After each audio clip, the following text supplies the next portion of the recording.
Bismillahirrahmanirrahim. Assalamualaikum warahmatullahi taala wabarakatuh. Alhamdulillahi rabbil alamin wa bihi nasta'in ala umurid dunya waddin. Wassalamun ala ibadihi allazina astafa amma ba'du.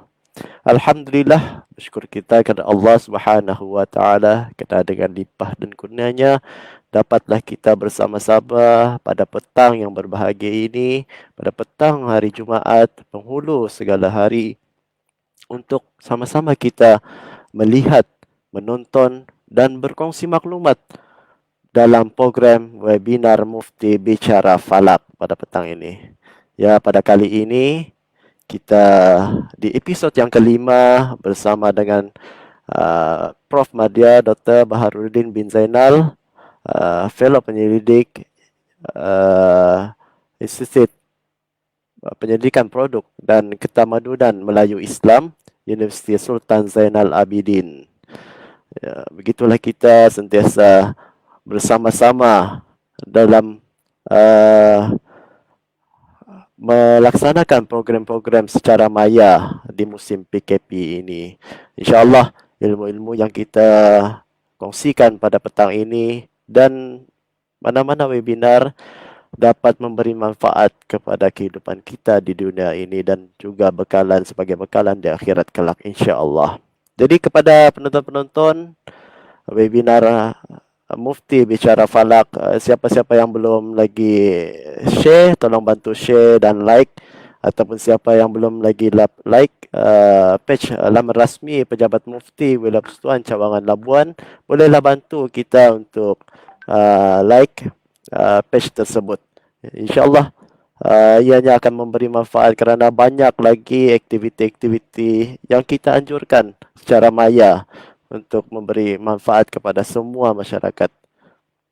Jadi insyaAllah sebelum saya melengahkan masa lagi, sepatutnya kita akan bermula pada 2.45 minit petang. Jadi bersama saya sekarang ini ialah Prof. Dr. Baharudin. Assalamualaikum Prof. Waalaikumsalam warahmatullahi wabarakatuh. Apa kabar Prof? Baik, Alhamdulillah. Dapat sembahyang Jumat hari ni Prof? Terengganu tak ada masalah, Alhamdulillah. Alhamdulillah. Begitulah kami di Labuan di Lagi. masih lagi 12 orang. InsyaAllah kita cuba untuk berunding lagi mendapatkan dibuka kepada ramai lagi. Okey, boleh saya mempersilakan Prof. Madya Dr. untuk membicarakan ceramah beliau pada kali ini mengenai dengan penentuan arah kiblat. InsyaAllah sama-sama kita saksikan. Dipersilakan Prof. Bismillahirrahmanirrahim. Alhamdulillah Rabbil Alamin. Wassalatu wassalamu ala asyrafil anbiya wa mursalin Sayyidina Muhammadin wa ala alihi wa sahbihi ajma'in. Allahumma inna nas'aluka ma'afuhu bi'afshik wa muntahar rahmati min kitabik wa bismika azam wa wajhika ala wa kalimatika tammah. Allahumma rabbi yassir wa la tu'assir, rabbi tamim bil khair, innaka ala kulli syai'in qadir. Yang saya hormati saudara moderator Ustaz Awan Kupur Khizan, Badan Perkhidmatan Ruskil yang berada di Pejabat Mufti Wilayah Persekutuan Labuan dan para pengunjung yang saya hormati sekalian. Jadi sebagaimana yang telah saya susun bersama dengan pengajuk bahawa aplikasi Falak ini akan dibincangkan dalam 3 aplikasi yang utama, iaitu waktu salat satu siri, penentuan al-kiblat satu siri, dan insya-Allah jika dipanjangkan umur dan kelapangan dan diizinkan kepada Allah SWT, aplikasi yang ketiga berkaitan takvim, kita akan mempunyai 3 atau 4 slot yang akan kita bincangkan. Jadi perbincangan ini sebagaimana yang telah saya mulakan masa perbincangan mengenai waktu solat, saya mulakan dengan proses dan sumber ini. Proses aplikasi Falak Dana Ibadah. di mana saya mengambil pendekatan proses yang telah disusun oleh Syekh Zubair Umar Al-Jalani berdasarkan kitabnya Khulasatul Wafiyah. Dan saya amat bersyukur kepada Allah SWT kerana dengan adanya jemputan webinar ini, saya mendapat idea bagaimana susunan nota saya telah atur berdasarkan proses ini. Deskripsi atau wasifi, tabi'i dan amali. Dan percubaannya adalah untuk webinar ini, malahan untuk kursus-kursus di UNIDA, walaupun telah mengikut proses ini, tetapi kadang-kadang nota saya tidak teratur. Jadi sebagaimana yang telah kita bincangkan dalam konteks waktu salat, bila kita berkata mengenai sumber proses wasifi, dia bersumberkan kepada kitab fiqh, kitab usul fiqh dan fatwa semasa. Yang ini akan kita bincang. Kita bincang dalam perkara pertama, proses wasifi. Kemudian tabi'i dan teori, kedua-duanya tu kita merujuk kepada apa yang ada pada kitab fiqh. Maksudnya, kalau kita nak mengetahui mengenai teori kiblat, kita nak mengetahui mengenai amali kiblat, kita boleh dapatkannya mengenai kitab fiqh. Begitu juga dengan manuskrip. Dan seboleh sedaya upaya saya cuba dalam setiap pembentangan saya akan menunjukkan satu dua sumber atau satu dua pengamalan dalam manuskrip untuk tontonan, untuk makluman para pendengar sekalian. Ini jelas dengan visi dan misi saya, iaitu untuk menunjukkan bahawa tingginya mutu manuskrip, bahawa ilmu falak terdapat dalam manuskrip dan ianya perlulah disembolkan, ditonjolkan untuk maklumat orang ramai dan sebagainya. Begitu juga kita tak lepas daripada menggunakan buku-buku rujukan astronomi, buku fizik, buku ilmu hukum, buku geografi dan buku ICT. Apa yang kita nak? Kita nak teori mengenai kiblat, kita nak mengenai pengamalan amalinya sebagainya. Jadi insya-Allah pada hari ini saya akan bincang ketiga-tiga ini berdasarkan pemahaman atau pengetahuan yang sedia ada. Semoga ilmu ini dapat dimanfaatkan dan semoga diberkati ilmu ini dan menambah juga ilmu kepada saya untuk saya memperbaiki nota dan pengetahuan saya sendiri. Okey. Pertama, apabila kita kata dalam proses wasifinya ia melibatkan ijtihad dengan kaedah fiqh. Semua proses, semua aplikasi falak dalam ibadat, baik tentang solat, baik tentang puasa, ia hanya bermula dengan ijtihad kaedah fiqh. Ijtihad dengan kaedah fiqh ini, kaedah fiqh ini adalah merujuk kepada kenyataan-kenyataan, dalil-dalil yang terdapat dalam Al-Quran dan hadis. Serta apa yang telah dibincangkan oleh ulama. Ulama yang menafsirkannya, mereka membincangkan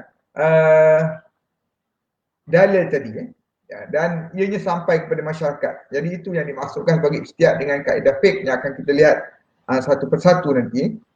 Kemudian dari segi kaedah penentuannya, penggunaan matematik dengan sains rakyat, penggunaan matematik dengan peralatan dan perkomputeran dengan animasi. Itu dia punya kaedah penentuan waktu salat, dan ia banyak dibincangkan dalam aspek amali nanti. Okey. Berdasarkan proses wasifi atau deskriptif daripada dalil Al-Quran dan hadis yang akan saya nyatakan satu persatu. Kemudian yang kedua saya bincangkan mengenai tafsiran dan pandang ulama daripada dalil tadi. Dan dalam kes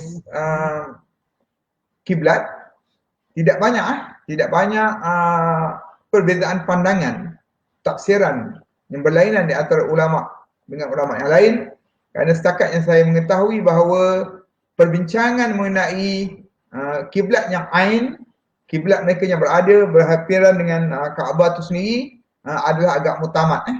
Walaupun ada perbincangan mengenai mereka yang berada dalam keadaan ain itu ialah mereka yang berpengetahuan atau tidak. Mereka yang berada dalam keadaan ain itu berada Kaabah tu, dia nampak Kaabah ke atau dia berada pada dalam Masjidil Haram. Mereka yang dikatakan berada dalam kawasan ain Kaabah tu berupaya untuk bangun, untuk menghadap ke arah Kaabah dan sebagainya. Itu ada perbincangan lain. Walau bagaimanapun khilaf banyak berlaku tentang apabila berada di luar ain Kaabah. Jadi apakah ketepatan yang diperlukan? Apakah arah yang perlu dihadapkan dan sebagainya? InsyaAllah saya akan bincangkan. Kemudian kita tidak boleh lari apabila kita katakan bahawa bagi pelaksanaan hukum terdapat ketetapan yang dibuat oleh institusi hukum dan fatwa tempatan negara kita sebagainya. Dalam konteks Malaysia, apa yang saya dapati berdasarkan sorotan literature terhadap sumber-sumber hukum, fatwa dan sebagainya, hanya ada beberapa isu saja yang pernah dibincangkan di peringkat Jawatan Kuasa Fatwa, iaitu had berpaling yang dibenarkan. Kerana dalam kes kiblat kita tidak ada had berpaling. Jadi kita nak kata berapa darjah yang had itu berpaling yang akan saya bincangkan nanti. Ta'rif selisih arah kiblat dan kiblat dari ISS dari stesen angkasa lepas. Walau bagaimanapun banyak terdapat perbincangan fatwa oleh Jawatankuasa Fatwa Negeri dalam merumuskan atau membawa kes mengenai isu kiblat sesuatu premis. Apabila ada aduan tentang kiblat yang didapati salah dan sebagainya. Jadi saya nampak bahawa dalam kes laporan mengenai kiblat yang salah, ia menyerupai bagaimana pihak berkuasa agama, bagaimana bahagian penyelidikan kawalan ajaran sesat melaksanakan tugasnya, iaitu bila ada kes, mereka siasat. Dan makluman laporan daripada kes itulah yang dibawa kepada Jawatankuasa Fatwa mengenai kumpulan yang dikatakan sesat dan sebagainya. Dalam kes kiblat pun begitu, apabila ada desas-desus, ada berita bahawa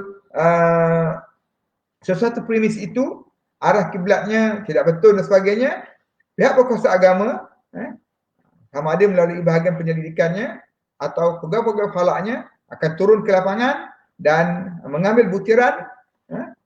Mungkin mereka boleh mengemukakan cadangan penyelesaian sementara, tetapi akhirnya akan dibawa kepada Jawatankuasa Fatwa. Jadi yang itu banyak.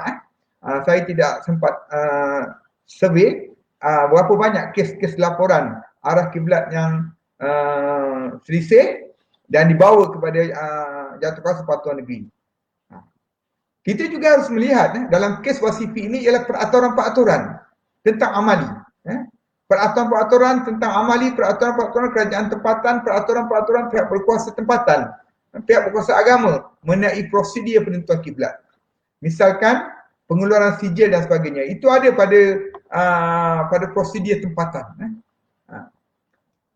Okey, seterusnya saya bincangkan dalil Al-Quran. Yang pertama saya ambil daripada surah An-Nahl, wa alamatin bin najmi hum yahtadun, dan ia, yakni Allah SWT mengadakan tanda-tanda panduan jalan dengan bintang-bintang pada waktu malam supaya mereka mengetahui arah yang hendak dituju. Jadi pengetahuan tentang arah kiblat ini merupakan pengetahuan yang asasi bagi manusia. Ia bukannya satu perkara baru, bukan satu ikhtiar baru dalam kehidupan. Walaupun istilah kiblat, arah hadap ke Kaabah itu merupakan sesuatu yang baru, tetapi arah perjalanan dari satu tempat ke satu tempat merupakan benda yang biasa, perkara yang biasa diikuti oleh manusia, iaitu menggunakan bintang-bintang sebagai panduan. Yang ini adalah perkara yang biasa bagi manusia yang berjalan. Misalkan manusia yang berjalan, yang pergi daripada Babylon nak pergi ke Iskandaria misalkan. Iskandaria tu di Mesir, Babylon tu sekitar selatan Syria dan sebagainya. Ataupun mereka nak pergi ke negara-negara Yunani sebagainya. Jadi mereka menggunakan panduan dan mereka menggunakan bintang. Dalam perjalanan mereka inilah mereka dapat merakamkan banyak perkara mengenai keadaan cakrawala, mengenai bulatan pergerakan bintang dan sebagainya, bagaimana petul ini memberikan hujah, walaupun ada isu mengenai petul ini pro kepada sfera atau pro kepada bumi rata, tetapi ada bukti-bukti bahawa petul ini memberikan maklumat mengenai kedudukan bintang, sesuatu bintang, biasa bintang kutub lah, bintang kutub yang dikatakan apabila berada semakin ke selatan, Ptolemy bergerak ke arah selatan, bergerak ke arah Iskandaria, Iskandaria, daripada biasa dia berada di di Yunani dan sebagainya, dia dapati semakin ke selatan bintang itu menjadi semakin rendah. Dan ini menjadi petunjuk bahawa bumi ini sebenarnya adalah sfera. Kemudian dalil dalam Al-Quran itu sendiri, dalam surah Al-Baqarah ayat 144, Allah SWT berfirman, maka palingkanlah mukamu ke arah Masjidil Haram, kerana dalam Masjidil Haram tu ada Kaabah, dan hadapkan wajahmu ke arahnya. Jadi ini ada perintah supaya kita menghadap ke arah Baitullah semasa melakukan beberapa aktiviti yang khusus. Okey. Kemudian kita pergi pada kaul mutabar. Ada hadis yang saya dapat sini, di antara hadis ialah hadis yang diriwayatkan oleh Baihaqi, yang Rasulullah SAW bersabda, memberitahu bahawa Kaabah itu adalah kiblat bagi mereka yang berada pada Masjidil Haram, dan Masjidil Haram itu kiblat bagi mereka yang berada di Mekah, dan Mekah itu adalah kiblat bagi umatku di timur dan di barat. Itu dalam hadis Rasulullah pun banyak tentang dalil-dalil Quran. Suka saya memetik kaul ulama mutabar daripada Imam Syafi'i rahimahullah taala dalam kitab kita induk, saya rasa kita induk, kitab iaitu, dan menghadap kiblat itu dua cara. Setiap yang berkemampuan untuk melihat Kaabah di Mekah pada masjidnya atau tempatnya atau tanah rata dan bukit, maka tidak memadai solat melainkan betul-betul menghadap ke kiblat itu. Maksudnya nampak body Kaabah itu sendiri, atau tak nampak body Kaabah, terlindung oleh Masjidil Haram, nampak Masjidil Haram, atau kita tahu bahawa yang terang benderang tu mungkin pun pada zaman dahulu, bukan macam sekarang terang benderang, dulu pun terang juga sebab kawasan tu ada penduduk berbanding dengan padang pasir, kita nampak terang. Itu adalah kawasan Kaabah. Atau tanah rata dan tanah bukit. Maksudnya apabila kita bergerak keluar daripada Mekah, kita tahu belakang bukit ada Kaabah. Kita berjalan lagi. Para musafir ni berjalan keluar daripada kota Mekah. Untuk tujuan ke Madinah, untuk tujuan ke Syam dan sebagainya, para sahabat keluar daripada Mekah dan mereka melihat tanda-tanda bukit itu. Mereka tahu bahawa bukit itu, di belakang bukit ada bukit, belakang bukit ada bukit, belakang bukit itu ada Mekah. Dan kita harus ingat, kalau dalam cerita hijrah Rasulullah SAW, jalan keluar daripada Mekah sama ada ke utara atau ke selatan atau ke Hadramaut, ke timur, tidak banyak. Satu atau dua jalan saja. Dua jalan mungkin ke utara, sebab dalam peristiwa hijrah Rasulullah SAW ada dua jalan. Jalan mana yang dipilih oleh Rasulullah SAW? Atau jalan melalui ke selatan, atau jalan melalui ke Hadramaut, ke arah timur. Jadi jalan itu tak banyak. Jadi semasa sahabat keluar, mereka melihat tanda-tanda tadi, iaitu ia nak dijadikan petunjuk bagi Kaabah nanti. Dan dalam mazhab Syafi'i, tiga kaedah yang boleh digunakan untuk memenuhi syarat menghadap ke kiblat, iaitu kiblat yakin, iaitu seorang yang berada pada ain Kaabah, nampak Kaabah, nampak body Kaabah itu sendiri. Dan kewajipan tersebut bagi orang yang tuna indera, dia boleh ditunjukkan atau dia menyentuh sebagainya, itu adalah Kaabah. Maka tidak ada pilihan, mereka ini berada pada ain Kaabah. Walaupun bagi orang yang tuna indera itu, mereka tidak melihat Kaabah, tetapi mereka dapat merasakannya. Atau seseorang orientasikan badan jemaah yang tuna indera tadi untuk menghadap ke arah kiblat. Itu kiblat yang yakin. Dan orang yang berada, Imam Syafi'i juga meletakkan 4 susunan kiblat, iaitu pertama bagi orang yang berada dalam Masjidil Haram. Berada dalam Masjidil Haram, maka dia melihat Kaabah itu sendiri. Melihat kelambu hitamnya, melihat batu-batu dan sebagainya, ini sama macam kes pertama tadi, tidak ada pilihan. Tidak ada pilihan. Kalau dalam zaman moden ni, apa yang penguasa dua tanah suci buat ni, kerajaan Arab Saudi, dia buat pasang tile. Tile itu adalah garisan-garisan tile itu adalah menghadap ke arah kiblat, ke arah Kaabah. Kita berada di luar Masjidil Haram, kita tak nampak Kaabah. Tetapi kita kena tahu bahawa garisan-garisan marmar tu, garisan-garisan lantai itu sudah menghadap ke arah Kaabah. Jadi dia tidak ada pilihan. Dia tidak boleh menyerong ke kiri, menyerong ke kanan. Dia tidak boleh menghadap ke arah pintu-pintu besar Masjidil Haram dan sebagainya. Dia kena melihat pada garisan berkenaan. Ataupun kita ni sesekali datang ke Mekah, kita cuba cari tempat yang boleh nampak Baitullah tu sendiri. Tak boleh nampak musim haji. Musim haji tak boleh masuk.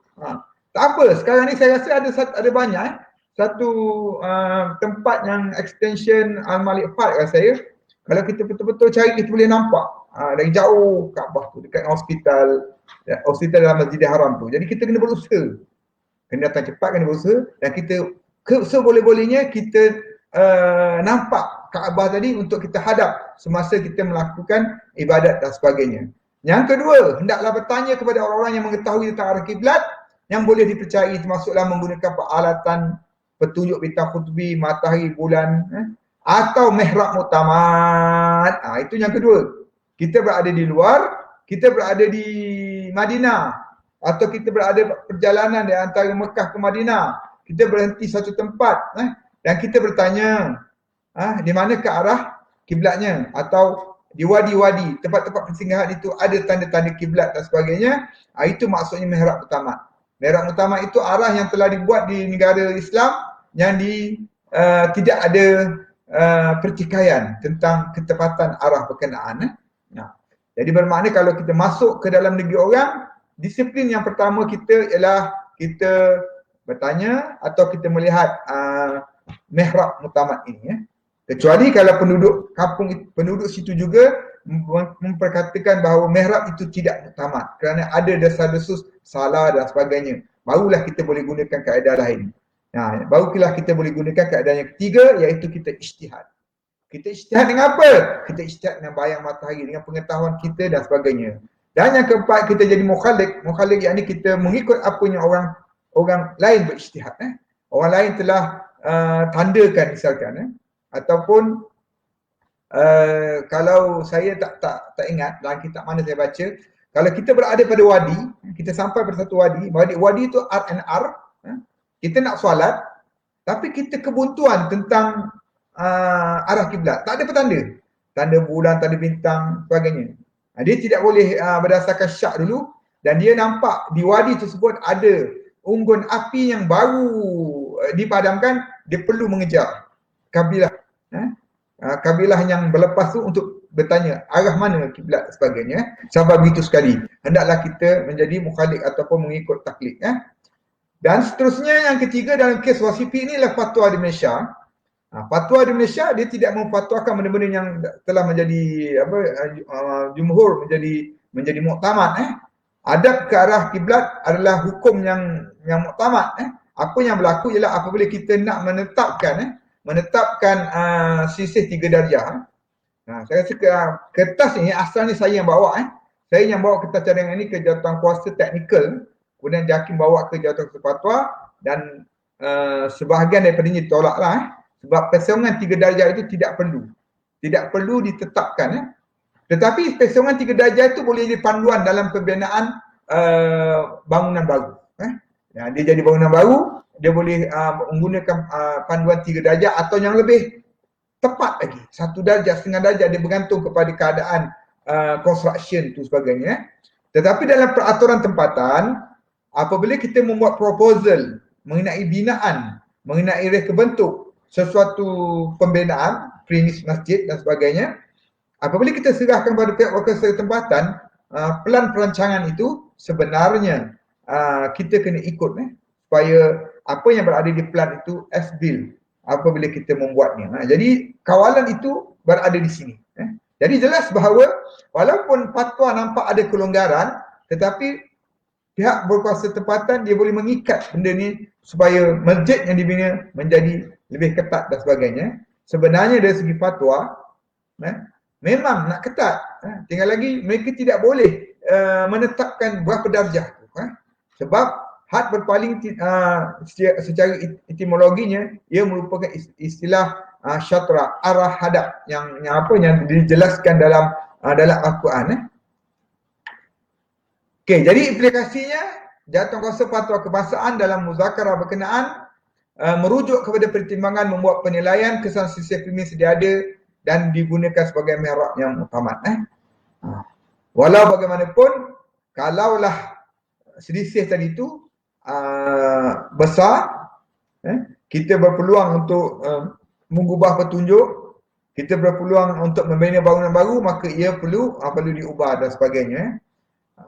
Jadi walaupun syarak tidak mengikat secara ketat berdasarkan keputusan tadi, tetapi pihak berkuasa tempatan mempunyai kawalan yang ketat. Okey, seterusnya dari segi wasifi ini kita bincangkan isu umum. Isu umum fiqh mengenai kiblat. Pertama, takrif ain itu. Mereka yang berada dalam Masjidil Haram, mereka nampak Kaabah, bagaimana keadaan mereka? Bagaimana keadaan mereka?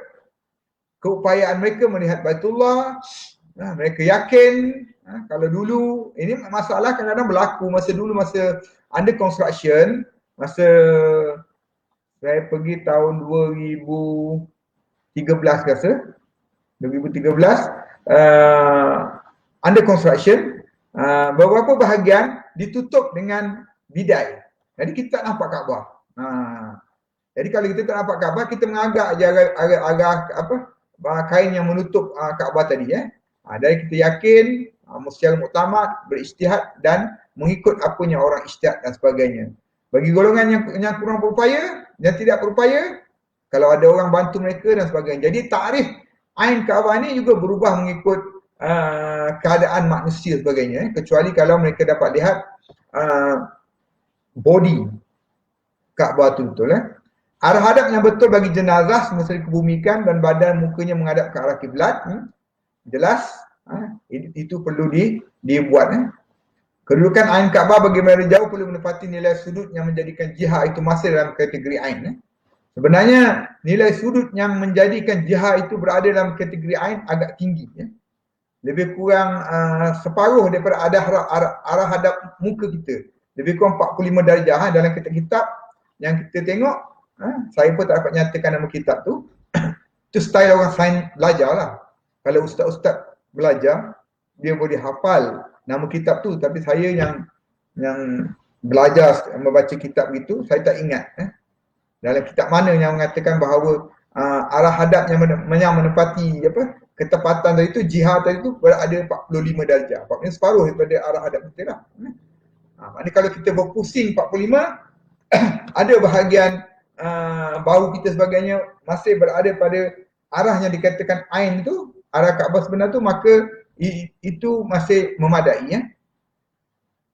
Terdapat urutan prosedur dalam menjadikan mukhalif semasa menentukan arah kiblat. Bagi orang yang mengikut bertaklid, mengikut orang yang berijtihad tadi, dia kena ada step-step tertentunya.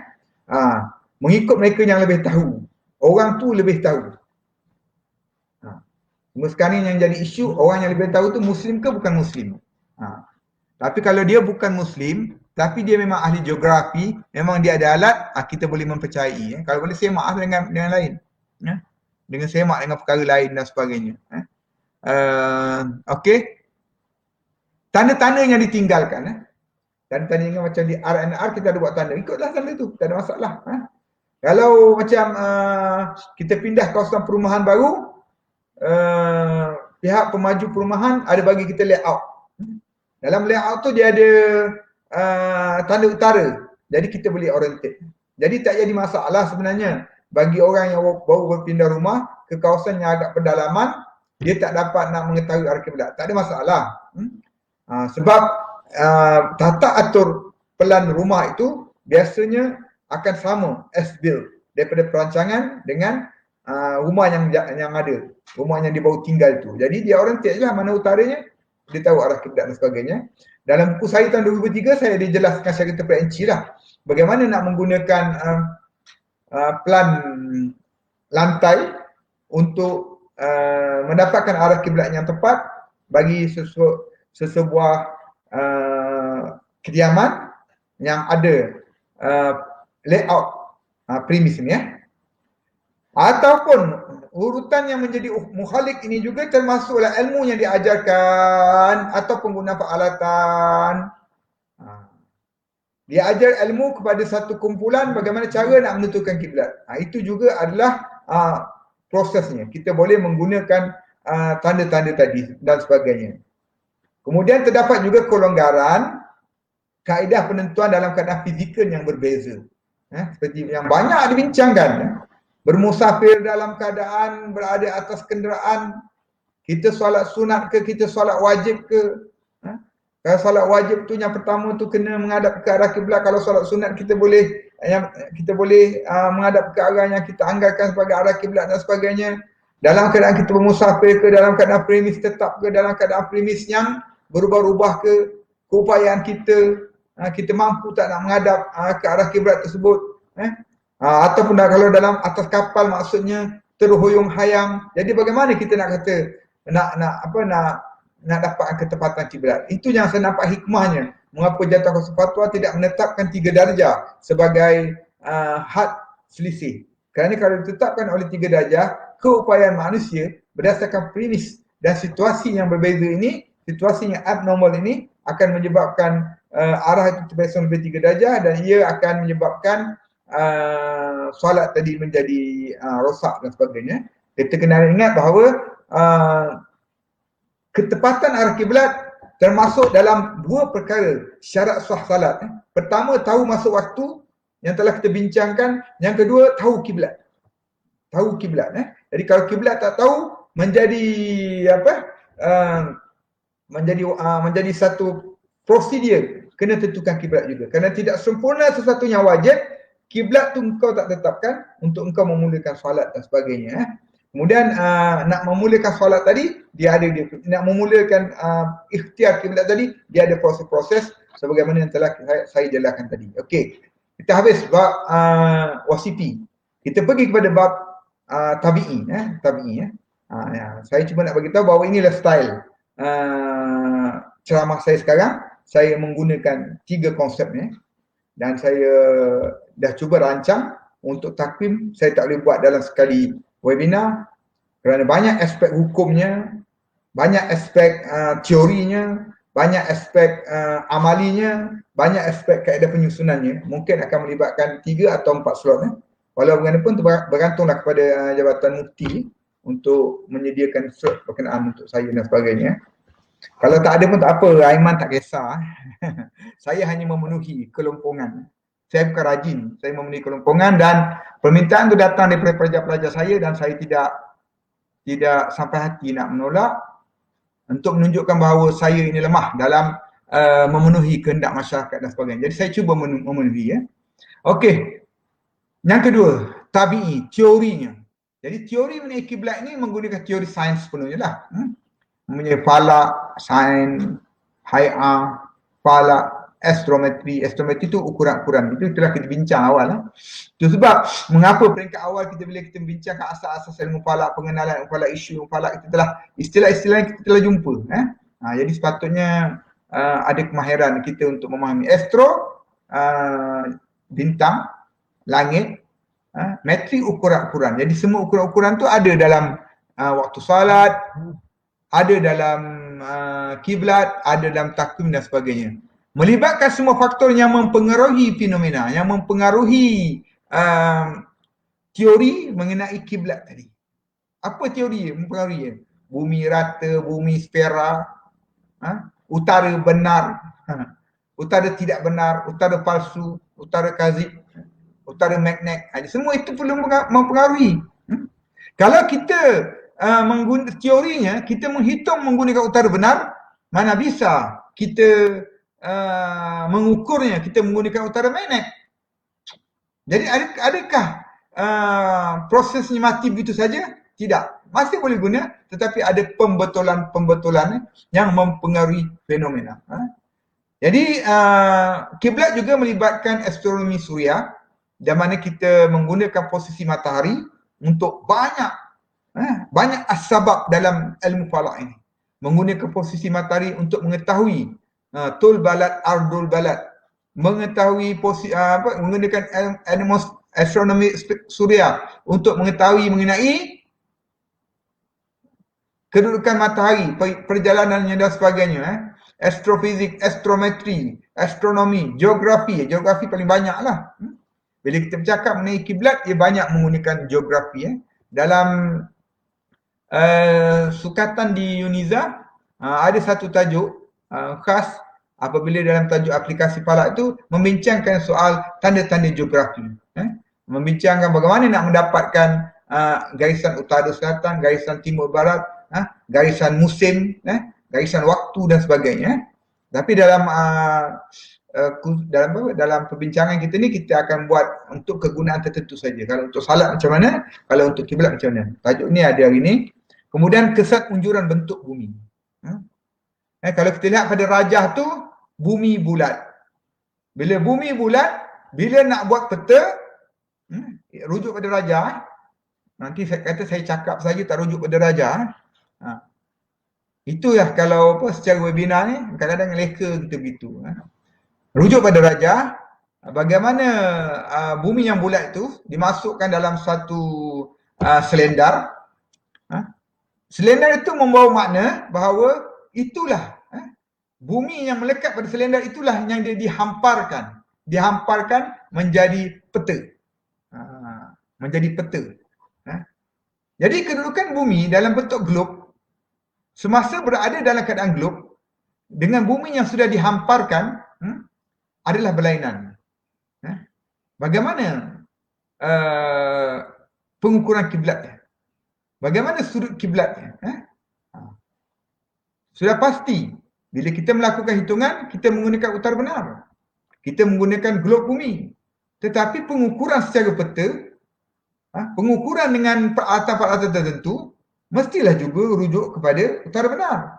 Tetapi ada juga yang menggunakan alat-alat lain. Tetapi ia tidak, macam tadi saya bagi tahulah, kalau kita boleh mengetahui, membuat teori mengenai faktor yang mempengaruhinya, kita masih boleh menggunakan kaedah berkenaan dan sebagainya. Okey.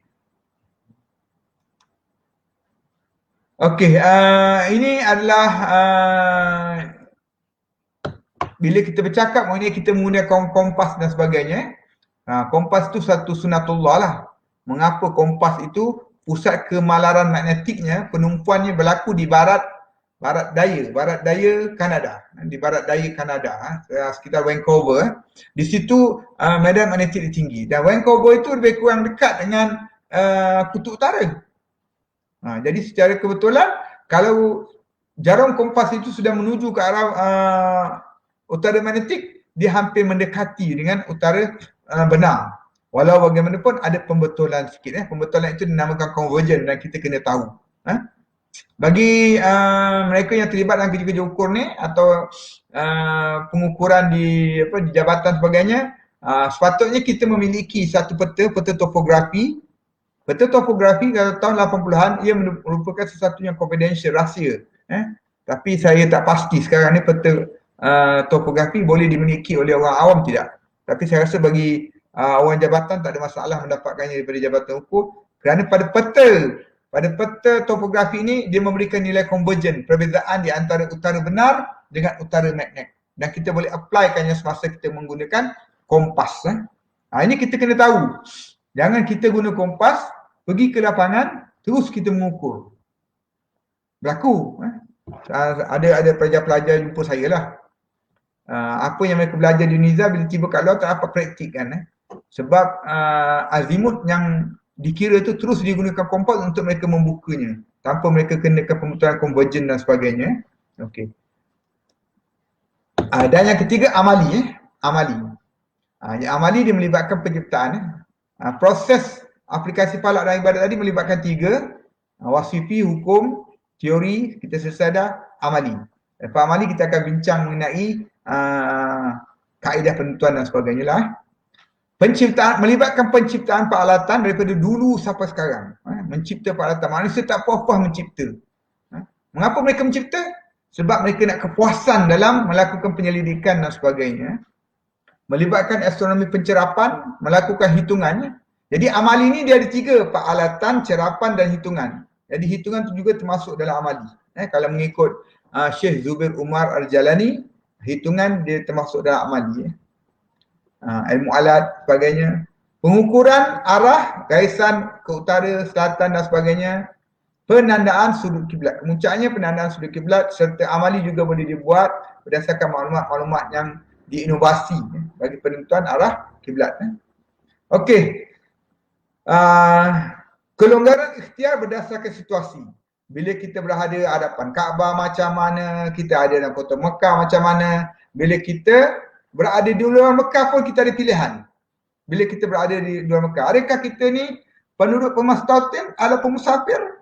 Kita bercakap mengenai premis kita yang tetap, atau premis rumah awam, atau premis itu memang betul-betul masjid, atau kita berada di atas unta. Tak adalah di luar kita berada di unta, kita berada di atas kenderaan. Kita berupaya, kita tak berupaya, kita berada dalam keadaan abnormal. Premis itu premis sementara. Kita nak dirikan satu kemah untuk tujuan kita nak berkelah, rehla. Mukayyam, saya selalu pelajar saya bila nak buat mukayyam sebagainya. Dia nakkan satu pondok yang arah kiblat ni. Tak perlu dia panggil cikgu Bahar untuk tetapkan. Saya ajar yang mereka bagaimana nak tengok. Ada matahari, ada mana dan sebagainya. Itu. Tetapkan, orientatkan mereka punya arah kiblat. Jadi ini berdasarkan apa yang mereka kemampuan mereka ada. Dan proses penandaan arah kiblat juga, dia bermula dengan pengukuran dan penandaan garisan atau titik utara, selatan, timur, barat. Ini adalah bermula dengan penandaan garisan geoinformasi. Bermula dengan garisan geoinformasi. Stepnya bermula situ.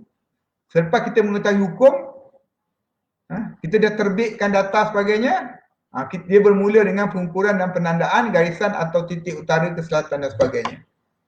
Benda asas kena ada. Dan kalau kita guna kompas sepatutnya kalau ikut disiplin penggunaan kompas, apa yang saya belajar semasa di UTM dulu, apa yang ada dalam kitab Parti Kiraan oleh Syekh Tahir, apabila kita guna kompas, Syekh Tahir sendiri mencadangkan supaya kompas itu kita semak satu baseline. Tetapi saya dapat laporan, banyaklah saya dapat laporan sama ada betul tak betul. Tapi pelajar saya kalau saya tanya mereka tak mengaku. Kompas mereka tidak pernah di-calibrate. Theodolite tak perlu calibrate, kecuali kalau theodolite tu tak boleh nak sekerat baca salah dia kena tersedih lah. Ataupun satu titik tu bila dia baca dia pergi titik yang sama tak dapat 180 darjah. Itu maknanya alat tu ada masalah. Ni kompas ni. Kompas bertahun-tahun kita gunakan, kita sepatutnya kena calibrate kompas itu. Bukan calibrate peralatan pada kedai, calibrate segi arahnya. Bahawa kita pergi kepada satu baseline. Baseline tu apa? Satu garisan RO. Satu garisan yang ada azimut. Kita baca berapa beza antara bacaan dengan kompas dengan bacaan garisan tadi. Maka kita akan gunakannya untuk membuat pembetulan. Jadi penandaan garisan ini seolah-olah wajib lah bila kita menggunakan peralatan. Dan kemudian kita akan pergi ke step padang. Sekali lagi, tadi pergi ke padang untuk menentukan pengukuran garisan utara, selatan, timur, barat. Step yang kedua ialah kita nak menandakan arah kiblat. Yang akan kita lihat nanti prosesnya macam mana. Okay, langkah pertama dalam proses hitungan mendapatkan koordinat geografi bumi. Mendapatkan lat long.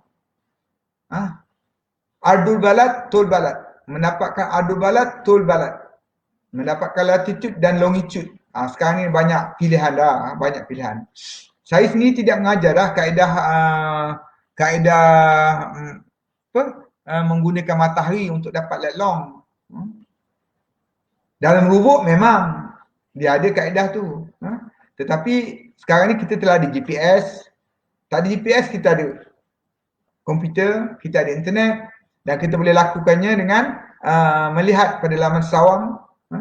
Ataupun kita beli peta berskala besar untuk kawasan yang kita nak buat tanda kiblat tadi dan kita cari koordinat kita. Ini amat mudah.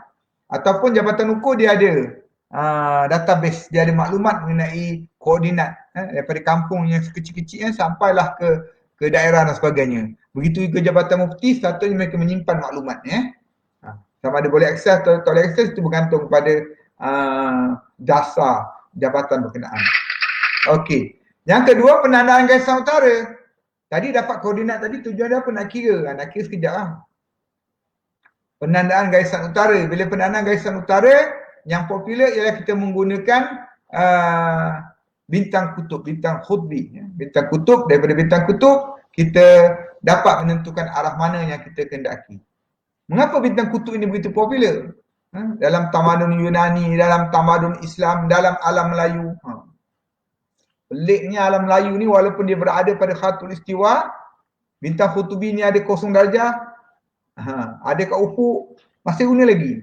Itu sebab Syekh Arsyad Al-Banjari mengarang kitab Sabilul Muhtadin. Sebab dia kata ada kaedah-kaedah tersebut yang tidak praktik. Tidak praktik untuk digunakan.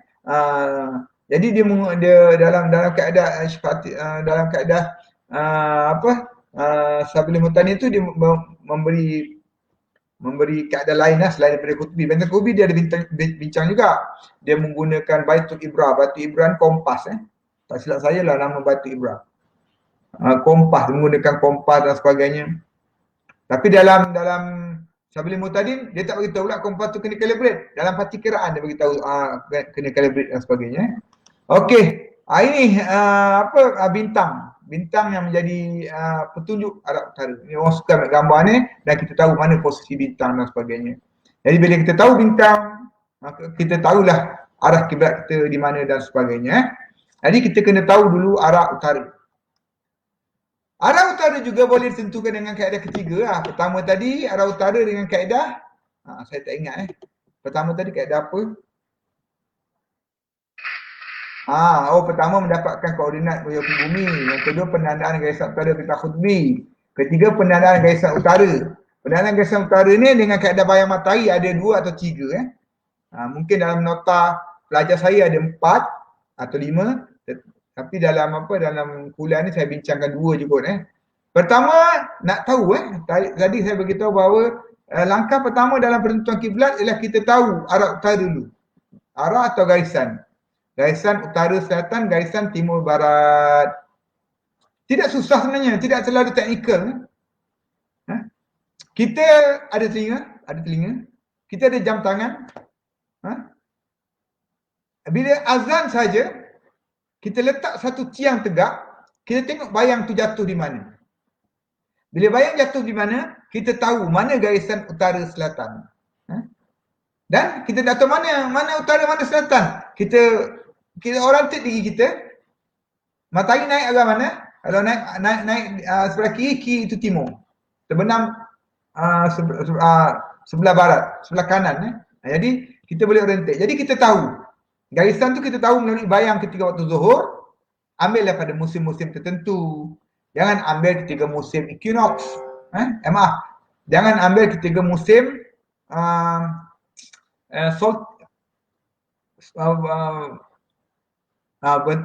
jangan ambil bayang itu ketika musim equinox.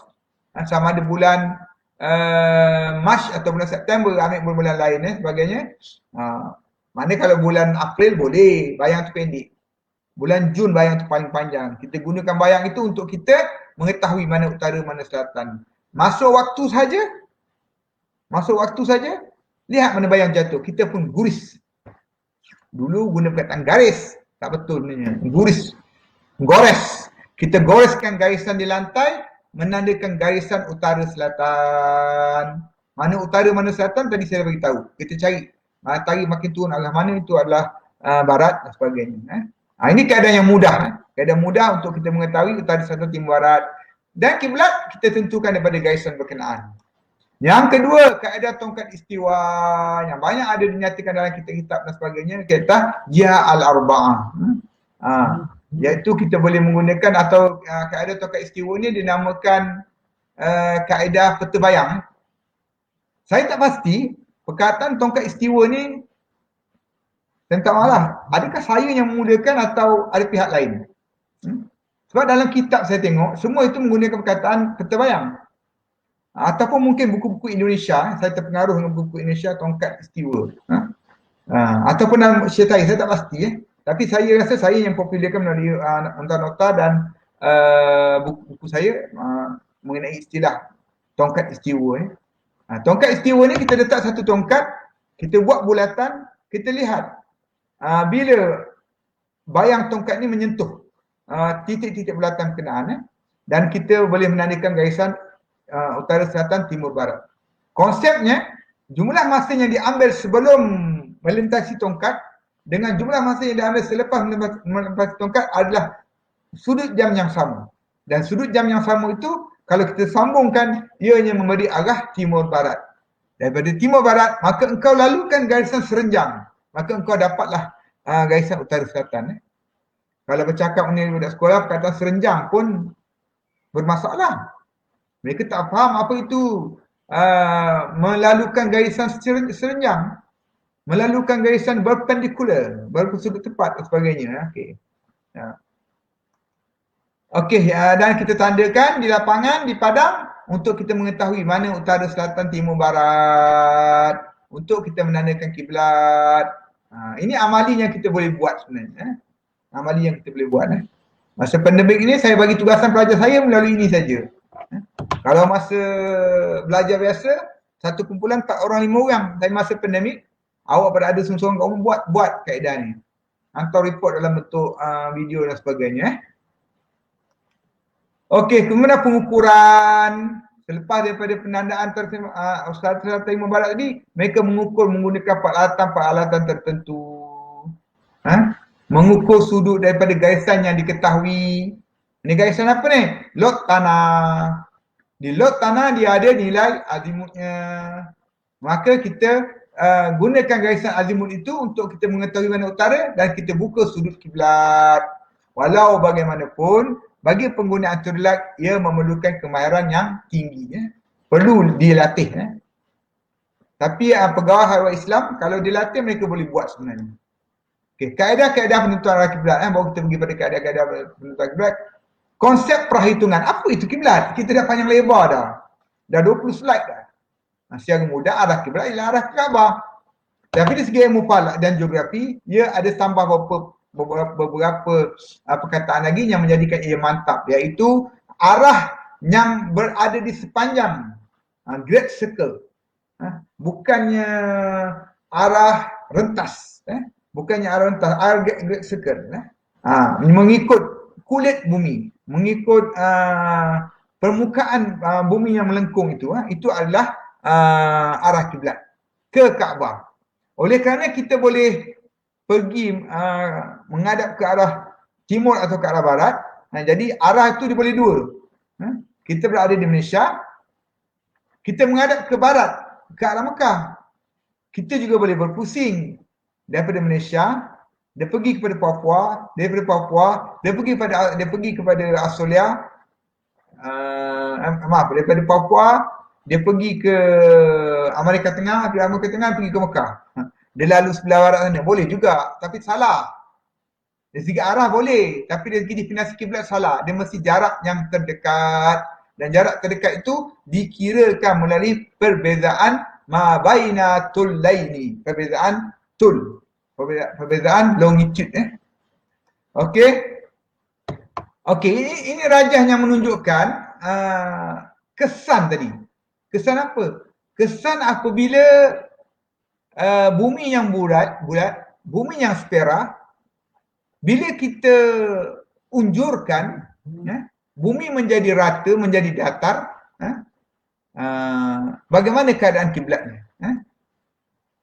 Bagaimana keadaan kiblat? Itu sebab saya terima ada orang bertanya lah, Kenapa arah kiblat daripada Jepun sudutnya 290 sama macam daripada Malaysia. Sedangkan Jepun tu ada utara. Sepatutnya Jepun tu utara pusing bearing tu. Jepun ada lebih kurang dalam 180, 100, ada dalam 100, dalam 220. Tetapi kalau kita kira azimut kiblat daripada Jepun lebih kurang sama macam Malaysia 290. Kerana utara kita bukannya utara great, bukannya utara pada peta. Utara kita adalah disebabkan oleh kelengkungan bumi yang asal dari tu, yang bentuk bumi utara yang tertumpu pada kutub yang kita hamparkan. Bila kita hamparkan, utara-utara tu pecah menjadi utara great, menjadi utara peta. Utara peta memang berubah-ubah ikut tempat, tetapi utara benar, kesemua bumi ini hanya mempunyai suatu utara benar. Jadi bila utara benar tu ia berdasarkan kelengkungan bumi. Di mana utara benar bagi titik Jepun? Kalau kita lihat tu, utara benar bagi titik Jepun bukan ke atas, bukan di atas. Jadi kalau kita lihat kelengkungan itu, sudut tu, sudutnya adalah lebih kurang 260 darjah. Jadi azimut kiblat bagi Jepun dan Malaysia lebih kurang sama. Lihat lengkungan tu. Bentuk lengkungan itu. Ini kena teliti. Okey, bagi kaedah penentuan kiblat, ada kaedah-kaedah yang khusus seperti kaedah dalam fiqh. Kaedah dalam fiqh pertama, mihrab mutamat. Apa itu mihrab mutamat? Arah kiblat yang ditetapkan tanpa kekhawatiran. Yang kedua, menggunakan rujukan bintang kutubi. Bukan menggunakan bintang kutubi untuk tahu kiblat. Salah ayat tu. Menggunakan rujukan. Menggunakan rujukan fenomena matahari. Bukan menggunakan matahari untuk tahu kiblat, kecuali pada keadaan-keadaan tertentu. Jadi menggunakan rujukan. Nampak bintang kutubi. Adapun kamu yang berada di Yaman, maka kamu hadapkan wajahmu ke arah bintang kutubi. Dan kamu letakkan pelipis telinga kiri. Hadap ke arah bintang kutubi. Arah bintang kutubi. Kemudian kamu, sekiranya kamu berada di Mesir, kamu hadapkan wajahmu ke arah bintang kutubi.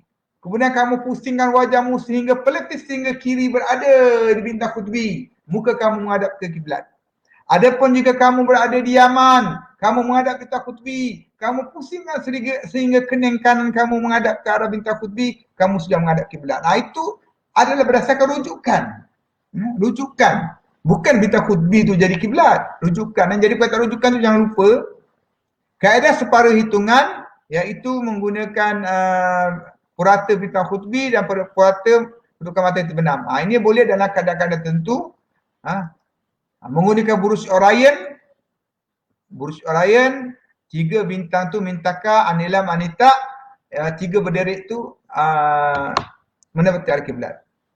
Tak perlulah kita sema, kita kata yang tengah tu lebih tepat berbanding dengan atas atau bawah. Sebenarnya ia adalah kaedah anggaran. Dalam keadaan kita bermusafir sebagainya. Kalau nak buat masjid tak boleh gunakan burus Orion. Itu pilihan-pilihan kaedah yang ada sebagainya lah. Kemudian menggunakan rujukan matahari terbenam. Matahari terbenam tu secara umum tak boleh digunakan sebagai panduan kiblat. Tak boleh. Kecuali kalau kita tahu perbezaan sudut. Ayat tu kena lengkap. Kedudukan matahari terbenam tidak boleh digunakan untuk penentuan kiblat kecuali kita tahu bezanya dengan arah kiblat. Yang dihitungkan adalah ini Yang dihitungkan adalah ini. Tanpa pengetahuan ini, kalau pada bulan Disember matahari terbenam 240 darjah sedangkan kiblat kita 290, beza hampir 50 minit. Nanya tu 50 minit 50 darjah. 50 darjah 2 kali tapak tangan. 10. Nanya okey. Ini menggunakan rujukan daripada posisi matahari terbenam yang kita ketahui atau menggunakan bintang khutbi. Atau menggunakan berapa darjah tadi bila kita nampak bintang khutbi, kiblat 68 darjah ke kiri. kalau kamu ada rubuk menjayap, kamu buka lah dengan rubuk menjayap. Kalau tidak, kamu gunakan saja tangan kamu, panduan sudut. Ini ada budak scout belajar. Dalam buku scout ada benda ni, panduan jari. Yang ketiga, menggunakan kedudukan bayang ketika fenomena istiwa matahari di Kaabah. Ini keadaan yang popular. Keadaan yang popular. Pada tahun pertama kali saya menulis ini dalam akhbar, sekitar tahun 88. Agak kontroversi lah kali pertama. Sebab benda ni ada dalam kitab dah. Cuma kita nak tonjolkan balik.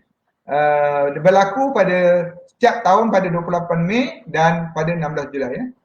Sepanjang benda ni diwar-warkan, saya hanya menerima satu saja curi daripada Jabatan Mufti Perak. Pelajar saya hubungi saya.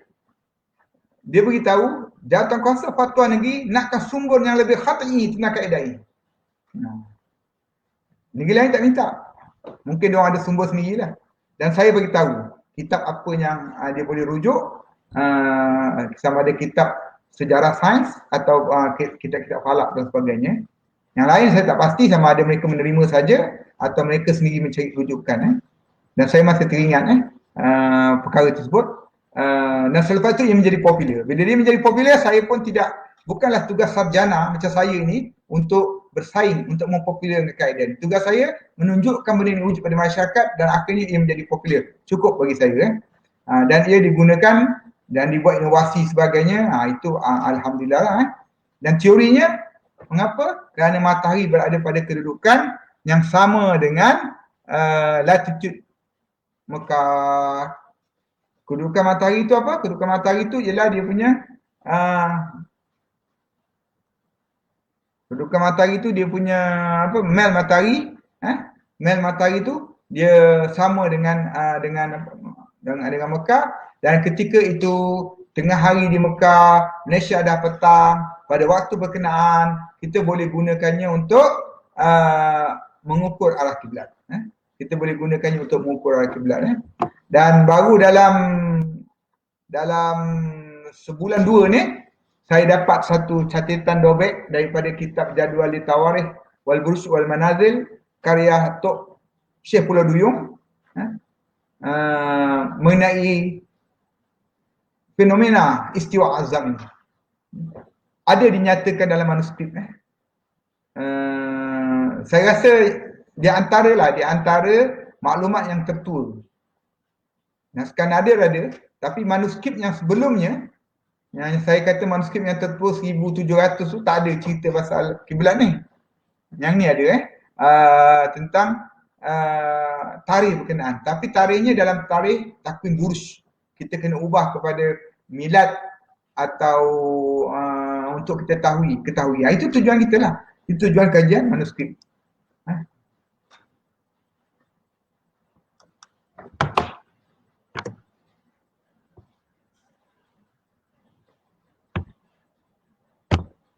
Okey, menggunakan kedudukan matahari harian. Selain daripada menggunakan peristiwa azam yang berlaku setahun 2 kali, kita juga boleh menggunakan kaedah kedudukan matahari harian. Mana setiap hari dalam keadaan-keadaan tertentu, matahari akan melalui garisan kiblat. Garisan kiblat tu kekal. Bila kita berdiri, ini garisan 262. Garisan kiblat ni kekal. Jadi persoalannya, bila bayang matahari jatuh kat garisan tu, lebih kurang begitulah dia punya perbidalan dia. Kita berdiri, kita tengok garisan kiblat. Garisan kiblat tu garisan 262 darjah katakan. Persoalan yang timbul pada kita, bila bayang matahari jatuh pada garisan tu, ada tak pada hari tu? Ada tak pada minggu tu? Ada tak pada bulan tu? Jadi pada minggu-minggu tertentu, hari-hari tertentu memang ada kedudukan bayang matahari. Kalau lebih jelas raja ni, matahari terbit, dia melalui garisan kiblat. Sama ada garisan kiblat sebelah pagi atau garisan kiblat sebelah maghrib. Kalau garisan kiblat sebelah pagi, bayang jatuh ke timur. Matahari berada di timur, bayang berada di barat. Jadi kalau sebelah pagi, waktu itu adalah waktu matahari bersamaan kiblat. Kalau sebelah petang, waktu itu adalah bertentangan dengan kiblat. Kita hanya unjur saja, tak ada masalah. Itu waktu sebenarnya, waktu. Kita mencari waktu. Bilakah waktu matahari berada pada garisan kiblat ini? Jabatan Hal Ehwal Agama Terengganu tahun 90 ada buat 2 buku tentang jadual ini. Tahun 90. Satu versi Jawi, satu versi Rumi. Sepatutnya jadi panduan lah penggunaan. Kemudian saya dapat tahu ada negeri-negeri lain gunakan juga. Ia panduan umum. Tapi kalau nak buat ni, dia perlu ada maklumat daerah. Sebab dia berubah ikut daerah. Kemaman, pukul berapa matahari bersamaan kiblat. Dungun, pukul berapa kan matahari bersamaan. Dia lain sikit, dia lain. Dia tak sama. Kalau di Terengganu, jadi kalau nak buat jadual ni, kena buat ikut negeri dan sebagainya lah. Jadi matahari terbit, ada ketikanya terbit, dia tak lalu garisan kiblat. Tak ada. Musim itu, musim hari itu sepanjang hari tak ada. Ada yang berlaku terlalu pagi. Ada yang berlaku terlalu petang sampai maghrib, tak sesuai. Ada yang berlaku dekat dengan ghayah, atas kepala, tak sesuai. Jadi banyak dia punya karenah dia, banyak dia punya prosedur untuk menentukan di mana yang sesuai dan sebagainya.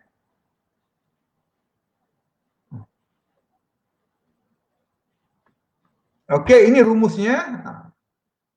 Hitungan kiblat juga adalah mudah sebenarnya bagi mereka yang mahir menggunakan matematik dan sebagainya. Tak susah sangat, tapi yang biasa mereka yang jarang menggunakan matematik, dia akan jadi menampak masalah lah. Okey, dia perlu ada 4 elemen. Apa elemen tu?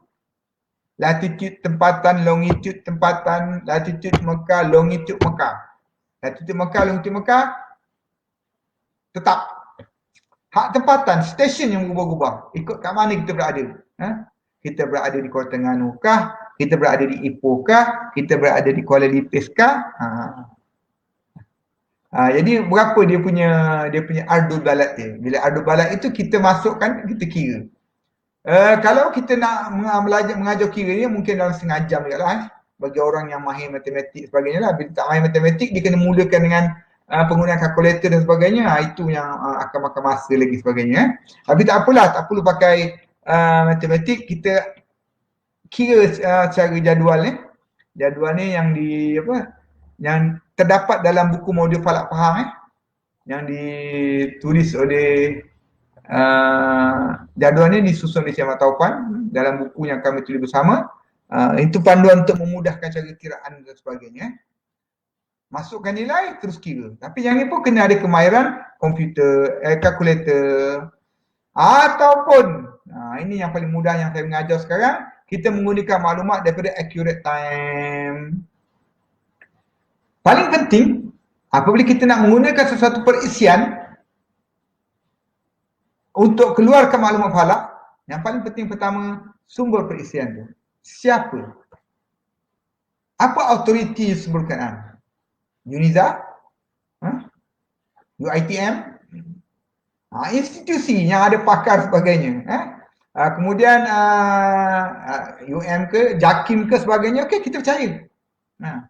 Kalau sumber perisian tu bukan Islam, kita boleh juga guna, tapi kita semakkan benda lain. Tapi kalau macam Accurate Time ni dikeluarkan oleh Jordanian Astronomical Society, kita dah kenal Odeh yang berada di sini. Saya join ICOP ni sejak tahun 90. Sekarang saya tak aktif dah. Saya tak aktif. Banyak maklumat-maklumat mengenai perisian dan sebagainya. Tapi hari ni kita nak tahu tentang kiblat. Dalam perisian tersebut, dia ada masuk location. Kita masukkan location. Misalkan dalam ni saya letakkan koordinat balai cerap saya, Lambu Buana di Gong Badak, yang terletak pada 5 darjah 23 minit. Masuk. Longitude ni saya masukkan. Saya tekan enter, keluar. Kena cubalah, kena cuba. Apa-apa perisian, tapi yang ni yang saya rasa paling mudah. Download. Offline pun boleh. Jadi kita dah save dalam kita komputer, kita boleh guna pada bila-bila masa. Dia akan keluar dalam bentuk darjah perpuluhan. 291.3 from True North. True North lah sebab dia menggunakan utara globe bumi. Dia menggunakan utara gelap bumi. Dan kita kena memahir, kita kena hadam kaedah penggunaannya. Jangan kita terus nak menggunakan tanpa kita memahirkan diri dan sebagainya. Sebenarnya accurate time ni banyak panduan untuk kita gunakan. Dan inilah peta arah kiblat yang kita boleh dapat daripada Malaysia untuk kita gunakan secara kasar. Yang daripada sebelah utara 291 darjah, makin ke selatan sudut tu makin besar, ia menjadi 293. Jadi di Labuan di Sabah Sarawak pun lebih kurang ni lah, di antara 290 hingga ke 293. Mungkin di Labuan tu 290. Jadi kita boleh gunakan nilai ini sebagai anggaran. Kita boleh gunakan nilai sebagai anggaran untuk sesuatu tujuan. Masa bila? Guna kompas, guna bayang matahari. Kalau nak guna theodolite, tak boleh lah, kena kira berapa minit, berapa saat. Mengguna kompas, mengguna jangka sudut, menggunakan robot mujayam, nak orientate sebagainya, kita boleh gunakan nilai ini sahaja. Atau nilai itu digunakan sebagai panduan. Kita kira ni betul atau salah. Penandaan. Lepas dah kira penandaan.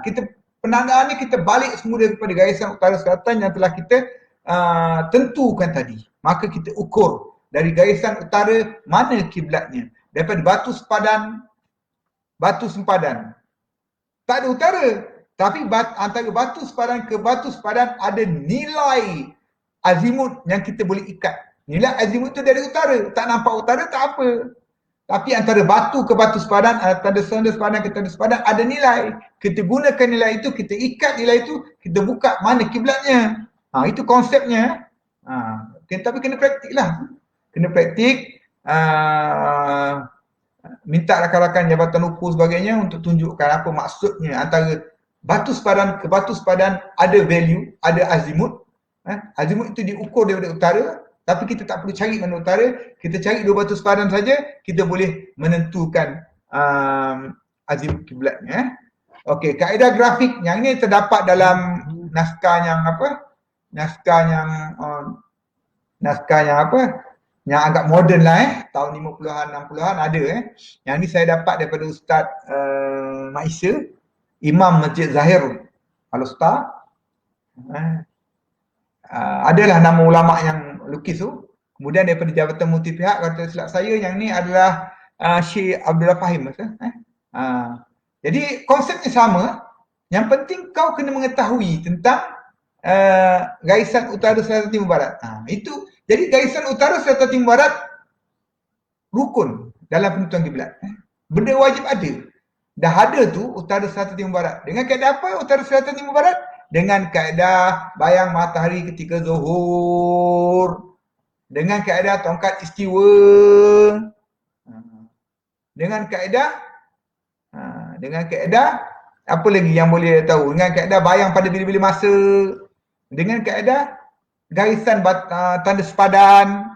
Kita dah tahu arah utara, kita orientate peta tu, kita tahulah mana kiblat.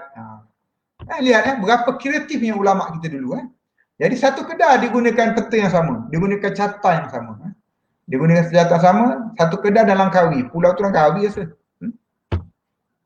Okey, kaedah grafik dalam kitab Hadis Salawati karya Tok Kelabah. Hadis Salawati saya dapati bahawa ada satu dia menyatakan kaedah anggaran lah, kaedah anggaran. Dia menganggap ke bumi rata. Bila dia menganggapkan bumi rata, pada garisan bumi yang rata tersebut dibuat satu garisan, garisan timur barat. Garisan timur barat nak tahu macam mana? Balik pada penentuan waktu zuhur tadi.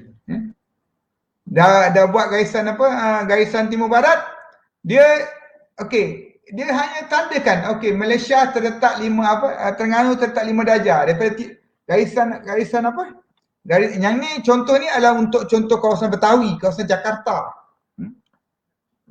Dan kitab Adi Kesalawati ni dia petik Tok Kelabah ni orang Patani, tapi dia petik, kalau tak silap saya, Syekh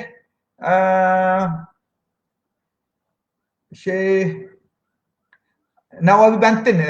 Dalam kitab Syekh Nawawi Banten punya dia petik sebab saya tahu dia contoh ni contoh di Jakarta, contoh di Banten bukan Bentan. Bintan di Pulau Riau tu, Kepulauan Riau tu, di Bantin, di Jakarta, Jakarta Lama sebagainya. Jadi itu sebab dia ada tanda selatan dan tanda utara. Sebab Jakarta di berada latitude selatan. Kalau kita berada utara, dua-dua tu di atas. Terengganu 5 darjah, Mekah 1 darjah. Kita sambung saja garisan tu. Jadi berdasarkan keadaan di tanah, di permukaan itu, itulah arah kiblat dan sebagainya. Walau bagaimanapun keadaan ini adalah keadaan yang sesuai untuk latitude rendah dan ada errornya dalam 4-5 darjah. 4-5 darjah. Tapi ketika itu mungkin boleh. Okey, isu salah pemahaman ketepatan kiblat. Kita selalu kata, selalu orang untuk menakut-nakutkan kita, dia kata 1 darjah kiblat salah, Mekah lari 120 kilometer. Mereka menakut-nakutkan kita. 1 darjah lari 120 kilometer. Kalau 5 darjah sudah pergi ke Somalia, kiblat kita. Sebenarnya ini kurang tepat. Memanglah kita berikhtiar untuk mendapatkan arah kiblat yang secepat mungkin, tetapi dengan memberikan contoh sedemikian, ia sebenarnya salah. Kerana apabila kita merujuk selisih kiblat itu, kita sebenarnya merujuk pada ain. Sedangkan bila kita kata selisih 1 darjah daripada Mekah, itu ain. Dari Mekah, dari Kaabah itu ain. Kita berada pada kawasan yang jihad. Dan kita kena ingat bahawa dalam kitab Imam Syafi'i menyatakan bahawa kita nak merujuk kepada arah bukit. Mengapa Imam Syafi'i merujuk kepada arah bukit? Kerana pada bukit itu mereka tahu, itu di belakang bukit ada bukit, belakang bukit ada bukit. Bukit yang akhir itu ada Mekah dan sebagainya. Jadi bermakna rujukannya ialah ufuk terjauh. Rujukannya adalah ufuk terjauh, bukannya body Kaabah sendiri. Walaupun kita berniat bahawa di belakang ufuk terjauh itu adalah Kaabah. Jadi menggunakan rujukan terjauh tadi, kita dapat itulah contoh. Contoh bahawa kalau kita kata 1 darjah itu, kita kena merujuk kepada, kalau beza 1 darjah. Beza 1 darjah itu kita lihat matahari berubah 1 darjah macam mana. Beza 2 darjah, beza 3 darjah. 3 darjah perubahan matahari, kita dapat kesan dengan mata kasar. 3 darjah perbezaan matahari, kalau tak silap saya 6 atau 9 hari. Kita berdiri di pantai, kita lihat matahari terbenam hari ni 2 bulan sampai ke 10 hari bulan, baru matahari itu berubah 3 darjah. Kita dapat kesan tak? Dapat kesan, tapi minimum. Jadi itulah minimum selisih 3 darjah. Jadi menyatakan, memberikan satu metaforik, satu kiasan bahawa lari 1 darjah menyebabkan 120 km itu adalah sesuatu yang tidak wajar dalam konteks ketepatan arah kiblat ni. Okey, yang terakhir ialah pengurusan pendanaan kiblat pihak berkuasa agama negeri. Yang ni saya ambil daripada Jabatan Mufti Selangor punya panduan. Mengapa pihak berkuasa agama negeri ada carta ni? Sibuk-sibuk buat ni mengapa? Kerana mereka melaksanakan tugas pengurusan hal ehwal Islam. Menjadi satu fardu kifayah, ada pihak yang menguruskannya. Ada pihak yang menguruskannya. Menjadi satu kaedah usul fiqh, tidak sempurna satunya wajib, melainkan dengannya menjadi wajib. Melainkan apa? Melainkan ada tanda kiblat.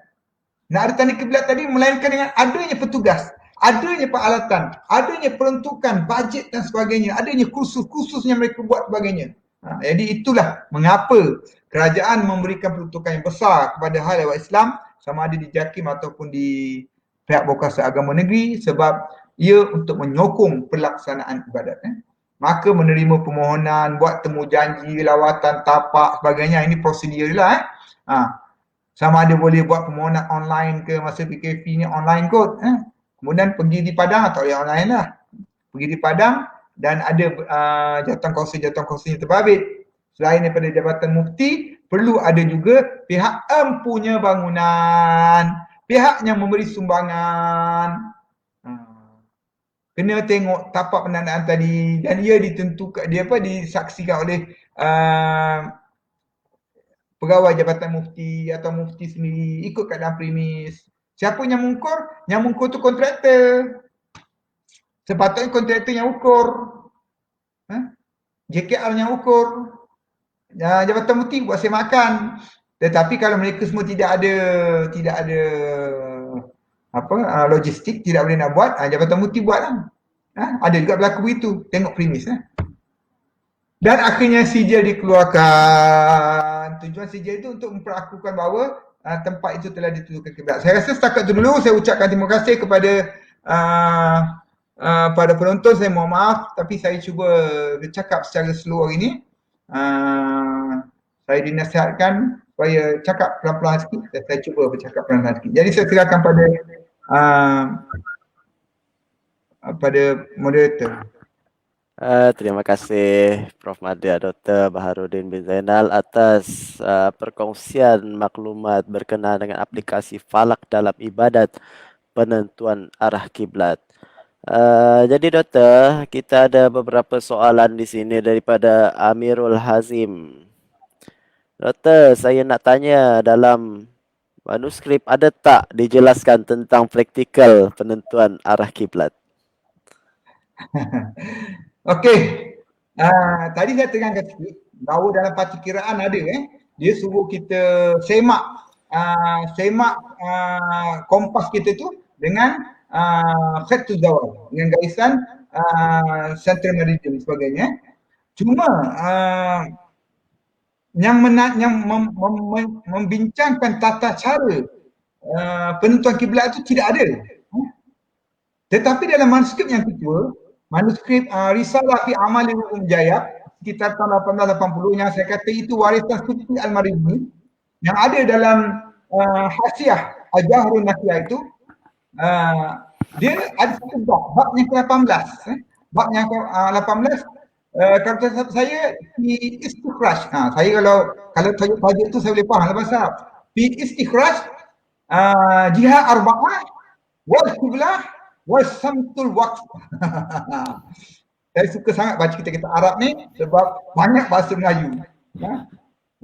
Fi istiqra' untuk mengeluarkan jihad arba'ah, jihad yang 4, utara timur barat, wal kiblat, tanda kiblat, dan samtul waktu, dan garisan waktu.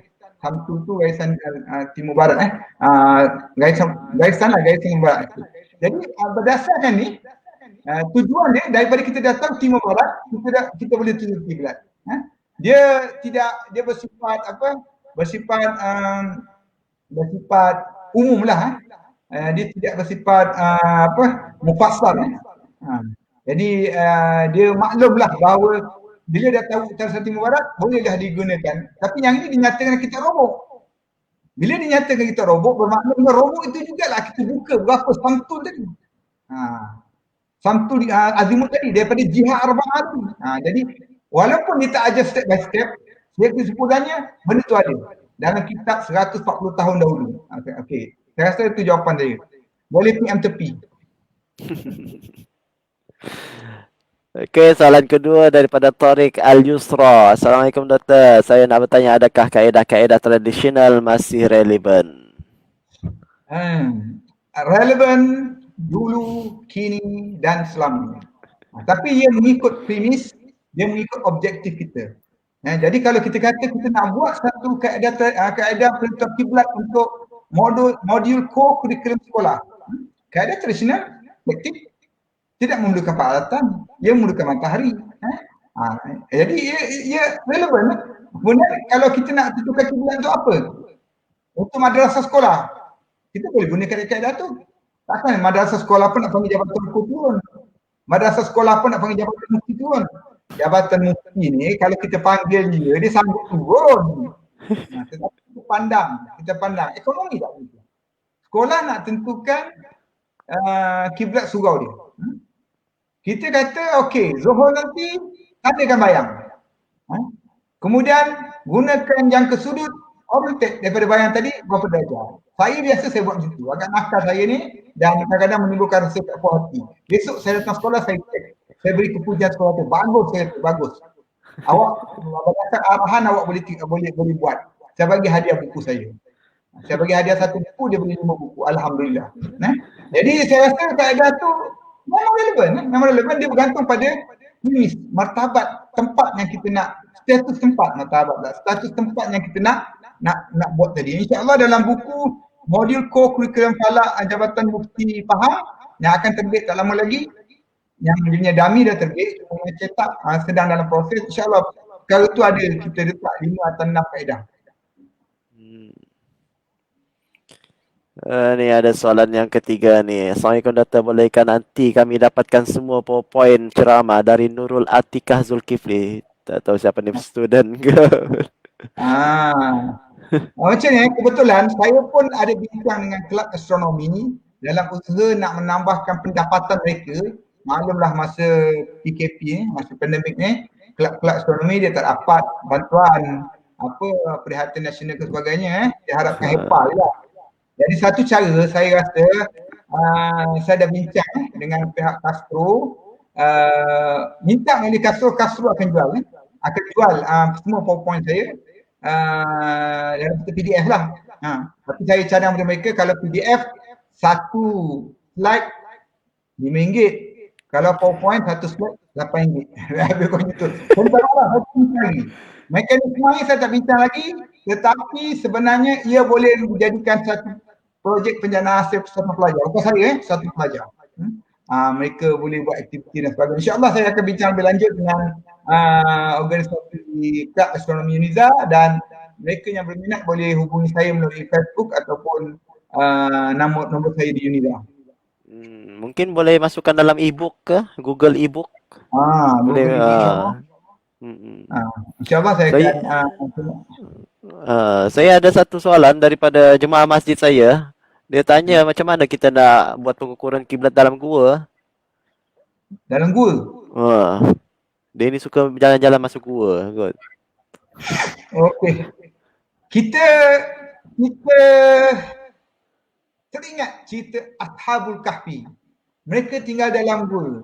Ketika bayang jatuh kiri, mereka pindah kanan. Ketika bayang jatuh kanan, mereka pindah kiri. Tapi kau gitulah. Jadi bermakna bayang jatuh di dalam gua. Jadi sebelum kita pergi mengembara tu, kita bawa lah satu jadual. Ya, pukul 9 matahari ada 90 darjah, 85 darjah. Interval setengah jam tak apa. Untuk petang macam mana. Jadi bila kita masuk dalam gua, kita masuk tu dalam 5-6 jam. Nak solat macam mana? Jadi maklumat yang kita bawa tu bayang matahari masuk. Kalau gua tu bayang langsung tak masuk, mana lebih teruk daripada Ashabul Kahfi ni. Bayang tu langsung tak masuk. Dia boleh guna kompas. Kompas tu tak boleh, jarum dia akan jadi lari. Kalau alat ukur, dia ada satu alat yang boleh di luar daripada dia panggil gyro. Dia panggil kompas gyro. Sama ada sekarang ni ada lagi tadi saya wallahualam. Tetapi saya rasa satu cara yang lain ialah semasa masuk tu kau lakar kau punya utara, selatan, timur, barat. Bila kau masuk dalam gua tu kau terus oriented. Kau 45 darjah ke kiri, 36 darjah ke kanan. Bila kau stop tu, kau terus tandakan mata angin kau, mana utara, masa ada, mana timur, barat. InsyaAllah. Saya rasa itu memadai untuk istihad dalam gua. Maknanya buat terabas sendirilah masuk dalam gua tu.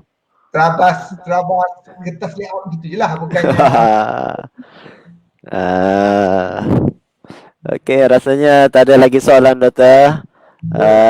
Mungkin setakat itu saja untuk episod ke-5 kita. InsyaAllah pada minggu hadapan hari Selasa ya, Doktor. Hari Selasa pukul berapa tadi ya? Tak ingat dah pukul berapa. 2 suku.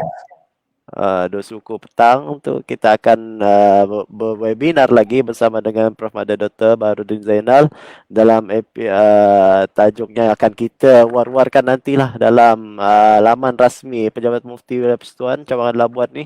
Jadi semua penonton-penonton webinar bolehlah klik lonceng dekat sebagai notifikasi di mendapatkan maklumat-maklumat yang terkini daripada Pejabat Mufti Wilayah Persekutuan Cawangan Labuan. Okey, Doktor, terima kasih banyak-banyak atas kuliah yang telah disampaikan. InsyaAllah kita bertemu lagi di lain masa, di lain hari. Setakat itu saja saya bagi wakil Urustia Pejabat Mufti Wilayah Persekutuan Cawangan Labuan memohon kemaafan. Dan juga terima kasih kepada semua penonton-penonton yang sudi bersama-sama kami lebih kurang 1 jam 41 menit ini mendengar dan berkongsi ilmu berkaitan dengan aplikasi Falak dalam ibadah penentuan arah kiblat. Setakat itu saja. Wabillahi taufik wal hidayah. Wassalamualaikum warahmatullahi taala wabarakatuh.